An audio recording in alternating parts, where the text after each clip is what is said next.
Sekarang udah masuk musim hujan, jadi Nabil lebih banyak main di rumah dan kebiasaannya main sambil nyemil. Jadi deh remahan biskuit dan cemilannya berserakan begini. Dan sekarang aku membersihin remahan biskuitnya pakai vacuum cleaner dari Brex Twin Roller VC100. Memiliki daya hisap yang kuat, super low noise, memiliki 3 kali kecepatan, dan memiliki desain yang estetik.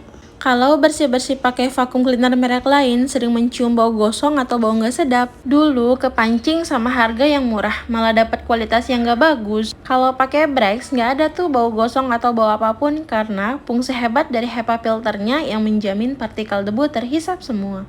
Jadi yuk beresin dengan Brex VC100 karena Brex mempermudah hidupmu.